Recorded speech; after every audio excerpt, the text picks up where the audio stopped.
네, 오늘의 주요 뉴스입니다. 코로나19 신규 환자는 35,286명으로 사흘째 3만 명을 넘겼습니다. 오미크론 변이가 급속히 확산하면서 주말 검사 건수 감소로 확진자가 줄어드는 일명 주말 효과도 사라진 모습입니다. 오늘부터 학원과 독서실 등에서 한 칸 띄어앉기가 의무화됩니다. 또 백화점과 대형마트에선 호객 행위나 취식이 금지됩니다. 문재인 대통령은 6개월여 만에 코로나19 중대본 회의를 주재하고 국민의 자발적 참여와 협력이 절실하다는 점을 강조했습니다. 또 동네 병원과 의원의 역할 중요성을 거듭 강조하고 검사 체계 개편에 따른 불편을 최소화하는 방안 마련을 주문했습니다. 오미크론 변이 확산으로 재택치료 환자가 14만 명을 넘어서 정부가 관리할 수 있는 재택치료 인원의 88%까지 늘어났습니다. 다만 위중증 환자는 크게 늘지 않고 있고 병상 가동률도 20% 아래를 유지하고 있습니다.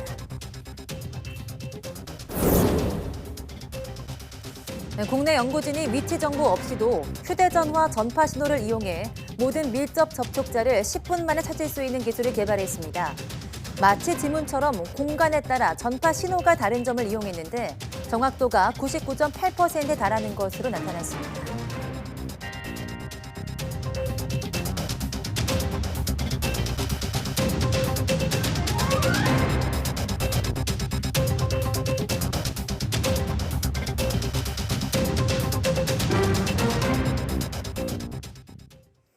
네, 여러분 안녕하십니까? 2월 7일 월요일 사이언스 데이입니다.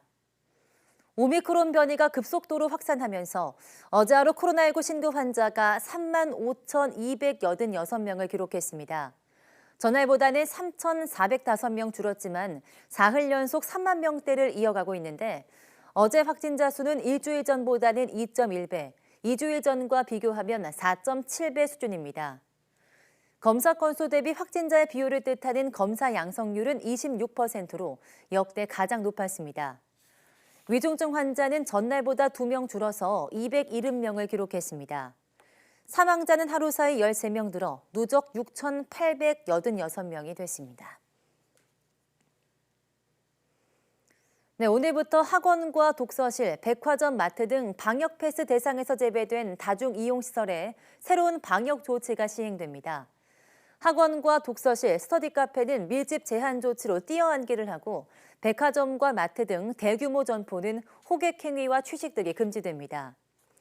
이번 조치는 이번 달 25일까지 계도 기간으로 이 기간엔 벌칙을 부과하지 않습니다.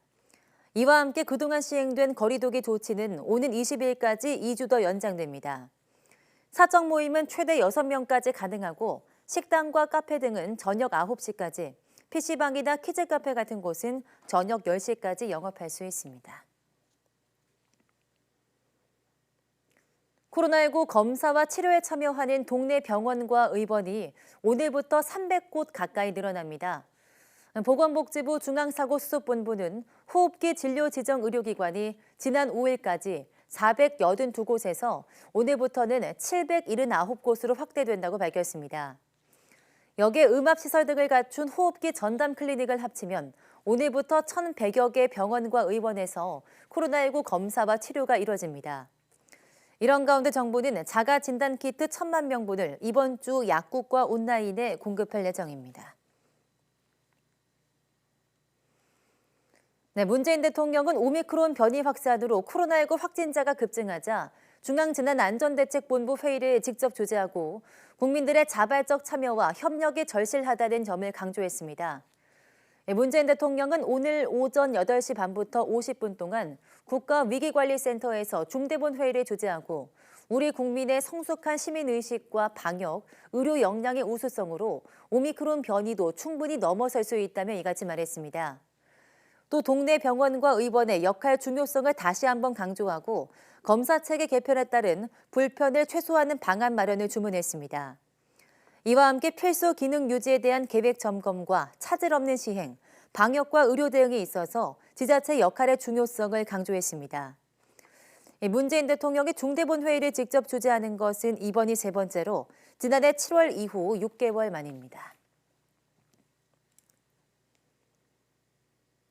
네, 서울 금천구에 있는 요양병원에서 발생한 집단 감염으로 환자와 종사자 등 70여 명이 코로나19에 확진됐습니다. 이 밀폐 밀집시설인 구치소발 집단 감염도 잇따르고 있습니다. 황보혜경 기자입니다. 서울 금천구에 있는 요양병원입니다. 지난달 28일 작업치료사가 처음 감염된 뒤 나흘 만에 환자와 종사자 78명이 확진됐습니다. 감염된 환자 대부분이 60살 이상 고령층인데요. 방역당국은 확진자와 밀접 접촉자를 분리하고 모든 치료실을 폐쇄 조치했습니다. 확진된 치료사들이 감염 사실을 모른 채 병원 곳곳을 돌아다니면서 급속도로 확산한 거로 보입니다. 이제 환자랑 마주 앉아서 밀접하게 대화를 하면서 좀 전파가 좀 된 것 같습니다. 자체 역학조사를 하다 보니까 전층을 다 돌아다니시면서 광진구에 있는 다른 요양병원 확진자는 100명대를 기록했습니다. 지난해 말 환자가 처음 확진됐는데 재활치료실이나 투석실을 이용하며 다른 환자와 간병인 등에 전파된 거로 보입니다. 양천구 요양병원에선 29명, 경기 용인시 요양시설 10명 등 고위험군이 많은 요양병원이나 시설의 집단 감염이 계속되고 있습니다. 대표적인 밀폐 밀집 시설인 교정시설 집단 감염도 규모를 키우고 있습니다. 서울 동부구치소와 인천구치소 관련 확진자는 모두 합해 300명에 달합니다. 전파력이 강한 오미크론이 유행하는 상황 속에 감염 취약시설에선 보다 강도 높은 방역 관리가 필요하다는 목소리가 나옵니다. 대표적인 어떤 집단 감염 시설로 꼽히는 요양시설이라든가 구치소 같은 경우에는 그러니까 철저히 적극적인 역학조사 방법을 준용하는 게 더 맞을 것 같고요.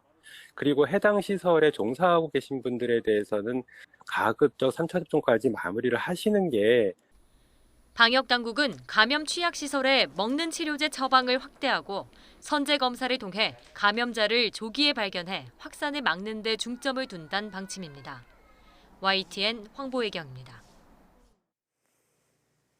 네, 무증상이나 경증으로 재택치료를 받는 사람이 14만 명을 넘겼습니다. 오늘 0시 기준 재택치료 대상자는 14만 6,445명으로 하루 만에 17,729명 늘었습니다. 이는 정부가 관리할 수 있는 재택치료 인원 16만 6천 명의 88% 수준입니다. 다만 위중증 환자가 크게 늘지 않고 병상이 꾸준히 확충되면서 병상 가동률은 20% 아래로 유지되고 있습니다. 코로나19 확진자에 대한 자가격리 앱을 통한 관리 체계가 폐지되고 동거가족에 대한 격리 제도도 간소화되면서 공동격리자의 필수 목적 외출이 허용됩니다. 보건복지부 중앙사고수습본부는 오미크론 유행 대응을 위한 역학조사 및 격리 방식 개편 방안을 발표했습니다. 먼저 현행 지자체 공무원이 확진자의 격리를 관리하는 자가격리 앱 관리 체계가 폐지되고 동거가족 격리자의 경우 의약품이나 식료품 구매 등을 위한 필수적 목적 외출이 가능합니다. 확진자의 동거가족에 대한 7일 격리 통보도 확진자 격리 통보 시 함께 실시하고 격리 해제 후 추가 격리 없이 3일간 자율적인 생활 수칙만 준수하면 됩니다. 오미크론 변이 확산세가 거센 가운데 교육부가 새학기 학교에 적용할 2022학년도 학사 운영 방안을 오늘 오후 발표합니다. 교육부는 새학기에는 정상 등교를 원칙으로 하면서 오미크론의 확산에 따라 지역별, 학교별로 특성에 맞춰 유연하게 대응하도록 한다는 방침입니다. 특히 학교 내 진단검사를 PCR 검사 외에도 신속 항원 검사 등을 활용하는 방안을 검토하고 있습니다. 서울시교육청은 앞서 이동형 PCR 검사팀을 운영하면서 신속 PCR 검사와 자가 진단 키트로 다중검사 체계를 만든다는 계획을 내놓았습니다. 네, 확진자가 발생하면 확진자가 다녀간 다중이용시설에 출입한 모든 사람이 검사 대상자가 되고 또 밀접 접촉을 확인하기 위해서 CCTV를 일일이 확인해야 하는 등 시간과 비용이 많이 들죠. 그런데 국내 연구진이 위치 정보 없이도 휴대전화 전파 신호를 이용해서 모든 밀접 접촉자를 10분 만에 찾을 수 있는 기술을 개발했습니다. 양회영 기자가 취재했습니다. 배드민턴 경기가 한창인 경기장. 많은 선수와 관객이 모였지만 확진자 발생에 따른 방역관리 걱정은 크게 줄었습니다. 확진자와의 접촉 여부를 10분 안에 알려주는 앱 덕분입니다. 제가 실시간으로 뭐 확진자 옆을 스쳐 지나가는지 알 수가 없는데 이렇게 어플을 통해서 제가 실시간으로 확진자가 제 옆을 지나간다든지 하는 사항을 바로 받아볼 수 있다 그래가지고 위치 정보가 아닌 휴대전화에서 나오는 전파 신호를 분석해 실내에서 확진자 접촉 여부를 찾아내는 방식으로 정확도는 99.8%에 달합니다. 확진자가 발생하면 현재 방식으로는 경기장 전체 출입자가 검사 대상자가 되지만 이 시스템을 이용하면 검사 대상자가 최소 10%로 줄어 확진자와 실제로 접촉한 사람만 검사하면 됩니다. 연구진은 마치 지문처럼 공간에 따라 전파 신호가 다른 점을 이용했습니다. 확진자와 같은 전파 지문을 가진 밀접 접촉자만을 구별하는 건데 확진자와 가까이 있었어도 둘 사이에 벽이 있다면 전파 특성이 달라져 밀접 접촉자가 되지 않는 겁니다. 또 실내 공간에서 전파 신호를 만들어내는 비컨은 값이 저렴하고 콘센트에 꽂기만 하면 작동돼 설치도 쉽습니다. 저희가 사용하는 것은 개인의 폰에서 수신한 전파 데이터입니다. 확진자의 신호세기와 그다음에 접촉자의 신호세기를 비교함으로써 이 사람이 접촉 확진자와 같이 있었는지 또는 따로 있었는지를 파악하는 시스템이라고 보시면 됩니다. 이 시스템은 백화점과 같은 다중이용시설과 스포츠 경기, 지역 축제 등 QR코드만으로는 밀접 접촉자를 가려내기 어려운 곳에서 개인정보 유출 우려 없이 효과적으로 방역 관리를 할 수 있습니다. 확진이 나오더라도 저희들이 그 밀접 접촉자만 분리시켜서 대회를 계속 운영할 수 있는 그런 계기가 될 수 있을 것 같고 연구진은 이달 중으로 키스트 전체 건물의 시범 서비스를 시작할 예정이며 현대자동차 양재사업과 국민건강보험 일산병원에도 도입을 준비하고 있습니다. YTN 사이언스 양우영입니다. 국내 코로나19 누적 확진자가 748일 만에 100만 명을 넘긴 것과 관련해 정부가 OECD 국가 가운데 가장 오래 걸린 거라고 설명하고 나섰습니다. 중앙방역대책본부는 한국보다 인구가 적으면서 1,000만 명 이상인 경제협력개발기구 OECD 국가 13곳 가운데 한국이 누적 확진자 100만 명에 도달하는 시간이 가장 오래 걸렸다고 밝혔습니다. 정부는 국내 인구 100만 명당 누적 확진자 수는 OECD 38개 국가 중 뉴질랜드에 이어서 두 번째로 낮다며 감염 규모도 가장 낮은 수준이라고 강조했습니다. 네, 대형 화재나 붕괴 사고가 발생하면 골든타임 안에 생존자를 찾는 게 가장 시급한 일인데요. 국내 연구진이 시야를 가리는 연기나 건물 잔해 안에서 생존자의 움직임이나 생체 신호를 탐지할 수 있는 첨단 레이더 기술을 개발했습니다. 보도에 김진도 기자입니다. 검은 유독성 연기가 시야를 가리는 대형 화재 현장, 콘크리트 잔해가 수색을 방해하는 붕괴 현장. 구조대원들은 골든타임 안에 생존자를 찾아내기 위해 악전고투를 벌입니다. 하지만 맨눈으로 생존자의 위치를 찾기란 사실상 불가능에 가깝습니다. 국내 연구진이 첨단 레이더를 이용해 악조건에서도 생존자를 찾아낼 수 있는 기술을 개발했습니다. 한치 앞을 보기 힘든 짙은 연기 속 사람이 움직이자 모니터에 전파의 움직임이 나타납니다. 거리가 멀고 가까운 것도 확인할 수 있습니다. 벽으로 막혀 있더라도 그 너머 사람의 호흡과 심장 박동 등 생체 신호를 탐지할 수도 있습니다. 두 가지 레이더 센서를 이용해 센티미터급 움직임도 알아낼 수 있고 벽 뒤에 쓰러져 있거나 붕괴 잔해물에 묻혀 움직임 없이 호흡만 하는 사람도 탐지할 수 있습니다. 현재 두 가지 레이더 시스템의 크기는 가로 15cm, 세로 20cm의 태블릿 정도. 앞으로 크기를 더 줄여 스마트폰 정도나 헬멧 등에 장착할 수 있도록 하는 게 목표입니다. 동시에 소방구조대 등과 협업을 통해 모의 실증을 추진한 뒤 실제 재난 현장에 적용할 방침입니다. YTN 김희두입니다.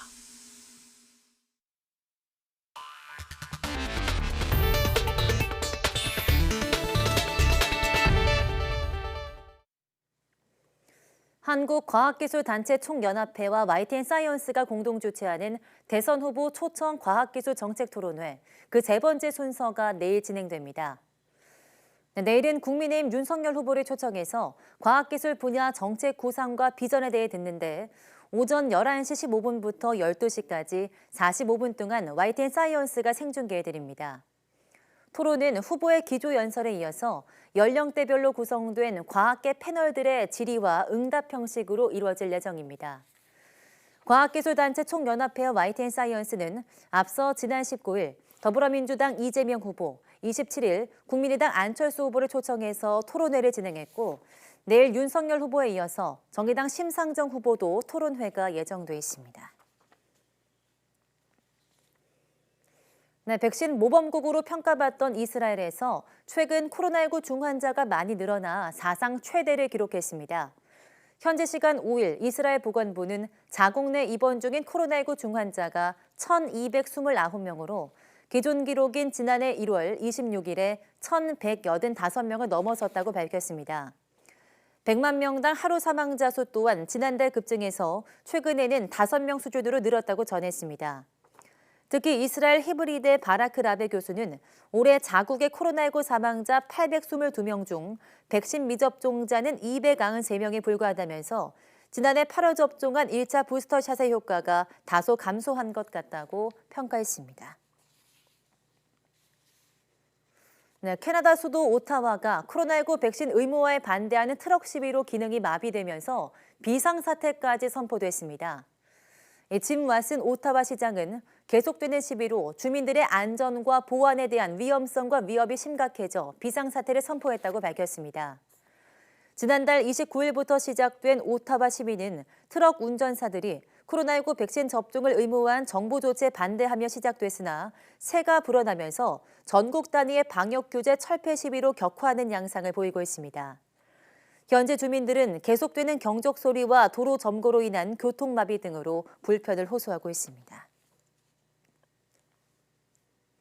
세계보건기구 WHO의 테워드로스 아드하놈 거브레예수스 사무총장이 리커창 중국 총리와 만나서 코로나19 기원 조사 등에 대해 논의했다고 밝혔습니다. 베이징 동계올림픽 참석차 중국을 방문 중인 거브레예수스 WHO 사무총장은 현지 시간 5일 자신의 트위터에 리 총리와의 사진과 함께 과학과 증거에 기반을 둔 코로나19 바이러스 기원 조사에 대해서 협력을 강화할 필요성을 논의했다고 밝혔습니다. 앞서 WHO는 지난해 기원 조사 당시 자료 공유 등의 문제가 있었다며 중국에 2단계 조사 협조를 요청했고 중국은 추가 조사는 다른 곳에서 이루어져야 한다고 맞섰습니다. 네, 비타민 D 결핍이 코로나19 중증 진행 사망 위험과 연관이 있다는 새로운 연구 결과가 나왔습니다. 이스라엘 바르일란 대학 연구팀은 2020년 4월부터 2021년 2월 사이에 갈릴리 의료센터에 입원한 코로나19 환자 1,000여 명의 의료 기록을 분석한 결과 이 같은 사실이 확인됐다고 밝혔습니다.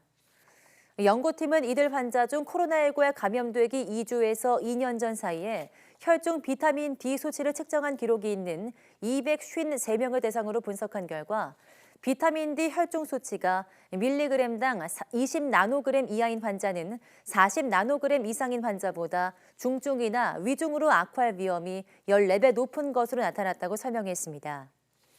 또 코로나19 감염 전에 비타민 D 혈중 수치가 밀리그램당 20나노그램 이하였던 환자는 40나노그램 이상인 환자보다 사망률도 10배 이상 높았습니다. 네, 지난 3일 대선 후보 토론회에서 화제가 됐던 단어죠. 바로 녹색 산업 분류 체계인 그린 텍소노미인데요. 유럽연합 EU가 원자력 발전을 그린 텍소노미에 포함시키면서 우리도 대응에 비상이 걸렸습니다. 최명신 기자입니다. 그린 텍소노미는 특정 기술이나 산업 활동이 친환경인지 아닌지를 판별할 수 있는 국제 기준입니다. EU에서는 그동안 에너지원, 특히 원자력과 천연가스 발전의 포함 여부를 놓고 각국이 갑론을박을 벌여왔습니다. EU는 결국 두 에너지원을 탄소 중립에 기여할 수 있는 그린 텍소노미로 분류하는 규정안을 확정 발의했습니다. But the reasons we are including gas and nuclear in the way we are doing it with all of the criteria attached is because we firmly believe that this recognizes the need for these energy sources in transition. 단 신규 원전이 녹색으로 분류되기 위해선 2045년 전에 건축 허가를 받아야 하고 2050년까지 방사성 폐기물을 안전하게 처분할 수 있는 국가에 위치해야 한다는 조건이 붙었습니다. EU 규정은 앞으로 4개월간 EU 회원국 간 논의를 거친 뒤 내년 1월부터 시행될 가능성이 큽니다. EU의 이번 결정으로 국내에도 적잖은 파장이 예상됩니다. 앞서 환경부는 지난해 12월 K 텍소노미를 발표하면서 액화 천연가스 LNG는 포함했지만 원전은 제외했습니다. 환경부는 사회적 의견을 수렴해 원전 포함 여부를 결정하겠다는 입장입니다. 구체적 시기와 방법 같은 경우는 현 단계에서 말씀드리긴 어렵고 사회적 합의가 필요하므로 단기간에 결정할 사안은 아닌 것 같습니다. 이에 대해 경제계가 우리나라만 세계적인 흐름과 거꾸로 가고 있다고 비판하며 원전을 녹색 에너지로 서둘러 인정해 줄 것을 촉구하고 나서는 등 혼란은 한동안 불가피할 전망입니다. YTN 최명순입니다. 러시아와 우크라이나의 갈등이 격화하면서 전 세계적인 긴장 상황이 조성되고 있는데요. 미국 백악관 국가안보보좌관이 이르면 베이징 동계올림픽 종료 전에 러시아가 우크라이나를 침공할 가능성에도 대비하고 있다고 밝혔습니다. 이상순 기자입니다. 폴란드 남동부의 제슈프 군사기지에 미군 82 공수사단의 C-17 수송기가 착륙하고 있습니다. 미국 노스캐롤라이나 포트브렉에서 병력과 장비를 싣고 왔을 것으로 보입니다. This deployment is a prudent measure to ensure that collectively that we have prevention of any war aims. It's defensive in nature, and clearly this is about ensuring the protection of all of the alliance. 미군이 추가 배치되고 있는 폴란드와 루마니아 등 동유럽은 나토, 즉 북대서양 조약기구의 깃발 아래 더욱 단결하고 있습니다. To najlepsza metoda, żeby odstraszać ewentualnego agresora. A więc odstraszanie i solidarność to najlepsza odpowiedź na agresywną politykę Moskwy, na agresywną próbę odbudowy imperium. 현지 시각 6일 올라프 숄츠 독일 총리도 리투아니아에 추가 파병을 시사하고 나섰습니다. 우크라이나 주변에 이처럼 나토 병력이 급속히 증강되는 건 러시아의 우크라이나 침공 가능성이 높기 때문입니다. We have to be prepared for the possibility of a contingency of a military action by Russia before the Olympics end, and we also have to be prepared for one after the Olympics. 설리반 보좌관은 러시아의 우크라이나 침공은 돈바스 합병이나 사이버 공격, 전면 침공 등 다양한 형태로 나타날 수 있다고 전망했습니다. 그러면서 어떤 경우든 러시아는 전략적 대가를 지불해야 하고 중국이 이를 지원한다면 중국 역시 대가를 치러야 할 것이라고 경고했습니다. 미 당국자들은 러시아가 병력 11만 명을 이미 우크라이나 국경에 집결한 만큼 푸틴 대통령이 우크라이나 침공 결심을 굳혔다고 보고 있습니다. 미국 등 서방과 러시아의 전면 대결이라는 제2의 냉전 위기 속에 양측이 외교적 해법을 도출할 수 있을지 긴장감이 고조되고 있습니다. YTN 이상순입니다. 아프리카 인도양 섬나라 마다가스카르에 열대폭풍 바츠라이가 덮쳐 최소 10명이 숨지고 5만 명이 대피했습니다. 마다가스카르 기상청은 현지 시간 5일 밤 시속 최고 235km의 돌풍이 높은 파도와 함께 동쪽 해안에 강타했다고 밝혔습니다.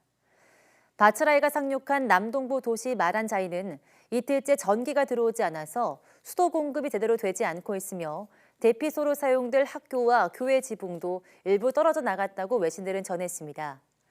세계식량계획은 정보기관 추산을 인용해서 60만 명이 바츠라이로 직접적인 영향을 받을 수 있다고 우려했습니다.